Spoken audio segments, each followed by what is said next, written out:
A Room with a View. By E. M. Forster. Part 2. Chapter 17. Lying to Cecil. He was bewildered. He had nothing to say. He was not even angry, but stood, with a glass of whiskey between his hands, trying to think what had led her to such a conclusion. She had chosen the moment before bed, when, in accordance with their bourgeois habit, she always dispensed drinks to the men. Freddie and Mr. Floyd were sure to retire with their glasses, while Cecil invariably lingered, sipping at his while she locked up the sideboard. "I am very sorry about it," she said. "I have carefully thought things over. We are too different. I must ask you to release me, and try to forget that there ever was such a foolish girl." It was a suitable speech, but she was more angry than sorry, and her voice showed it.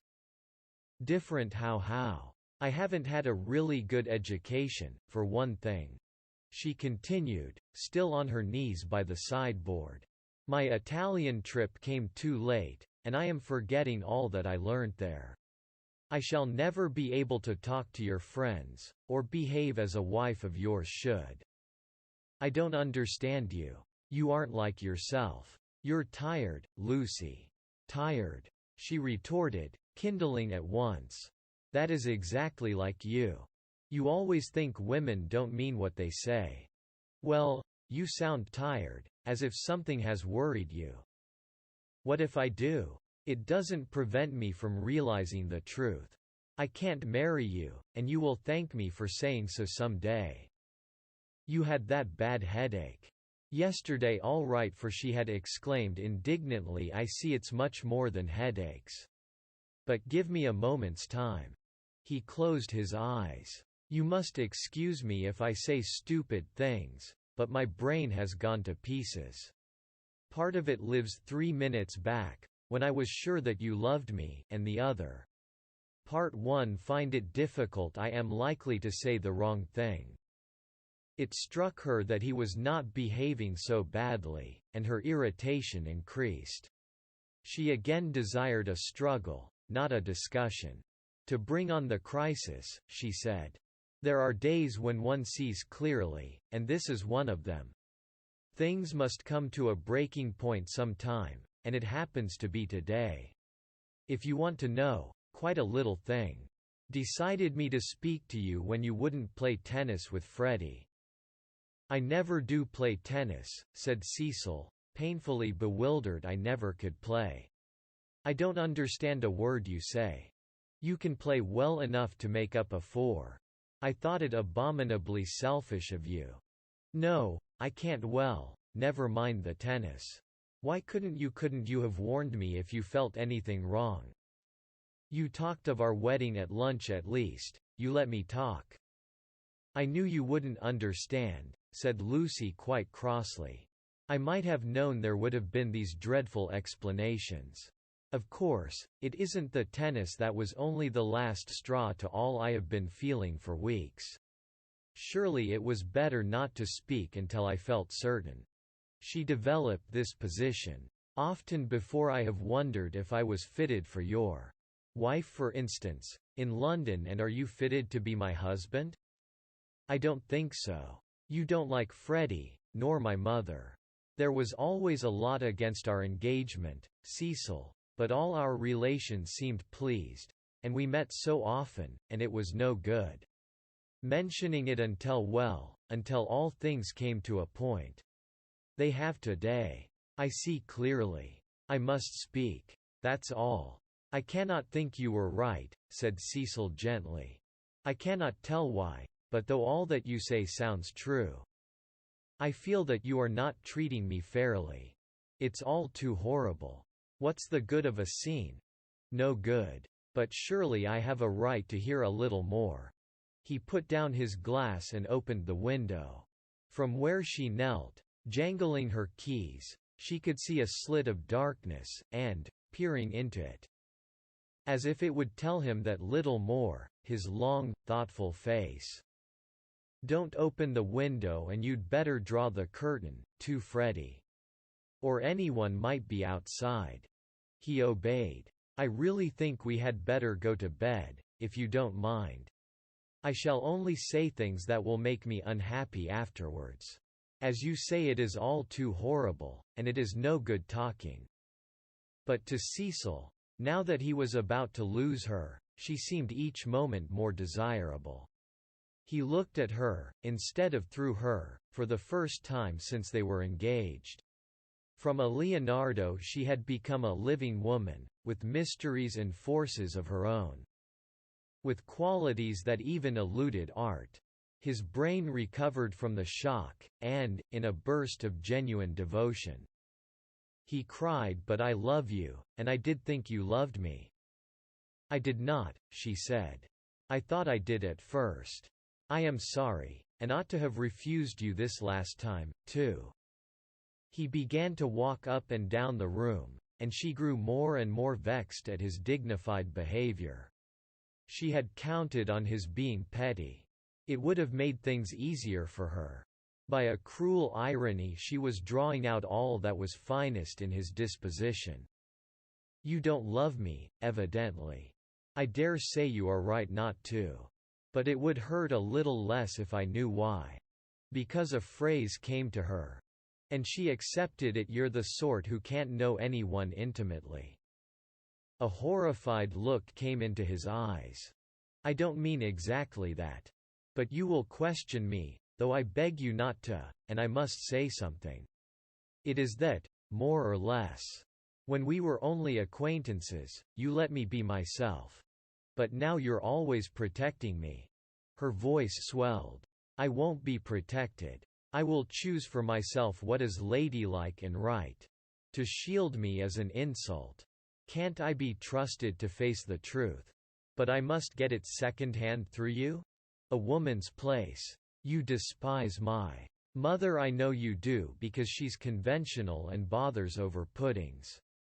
But, oh goodness." She rose to her feet. "Conventional, Cecil, you're that, for you may understand beautiful things. But you don't know how to use them, and you wrap yourself up in art and books and music, and would try to wrap up me. I won't be stifled, not by the most glorious music, for people are more glorious. And you hide them from me. That's why I break off my engagement. You were all right as long as you kept to things, but when you came to people she stopped." There was a pause. Then Cecil said with great emotion, "It is true. True on the whole," she corrected, full of some vague shame.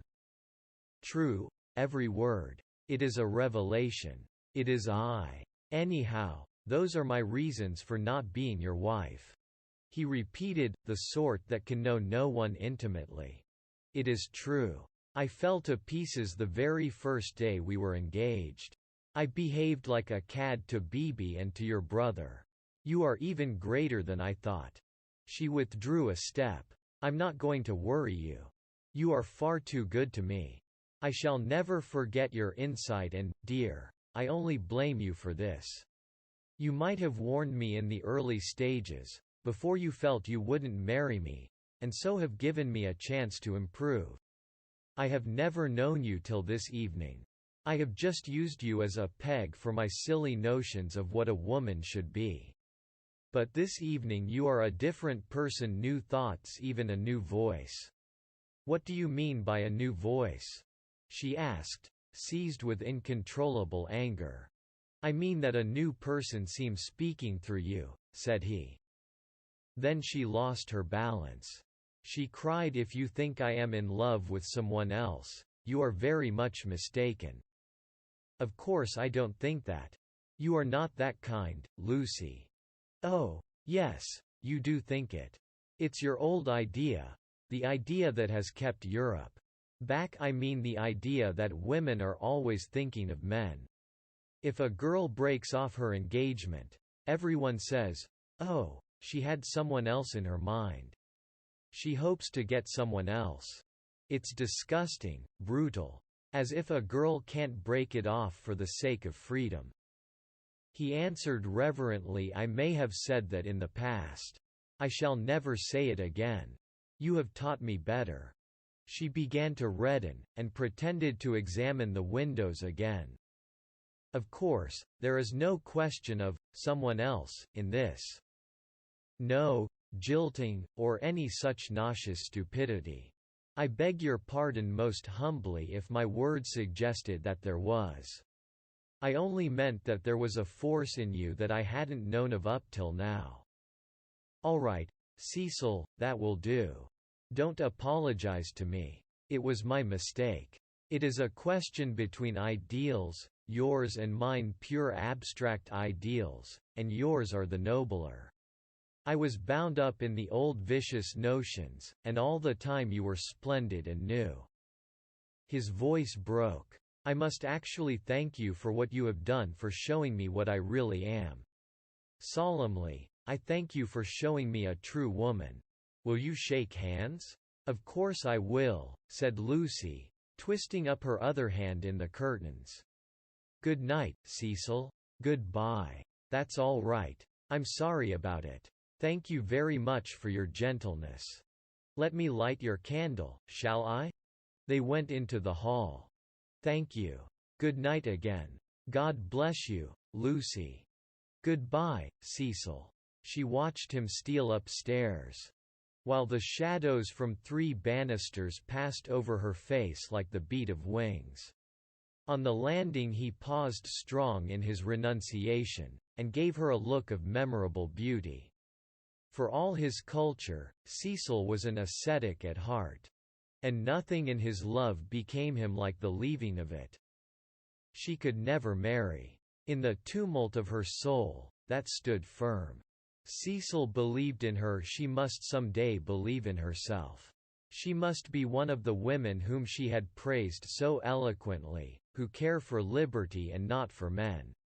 She must forget that George loved her, that George had been thinking through her, and gained her this honorable release, that George had gone away into what was it? The darkness. She put out the lamp. It did not do to think, nor, for the matter of that, to feel. She gave up trying to understand herself, and joined the vast armies of the benighted, who follow neither the heart nor the brain, and march to their destiny by catchwords. The armies are full of pleasant and pious folk. But they have yielded to the only enemy that matters, the enemy within. They have sinned against passion and truth, and vain will be their strife after virtue. As the years pass, they are censured. Their pleasantry and their piety show cracks, their wit becomes cynicism. Their unselfishness hypocrisy, they feel and produce discomfort wherever they go. They have sinned against Eros and against Pallas. Athene, and not by any heavenly intervention, but by the ordinary course of nature, those allied deities will be avenged. Lucy entered this army when she pretended to George that she did not love him, and pretended to Cecil that she loved no one. The night received her, as it had received Miss Bartlett 30 years before.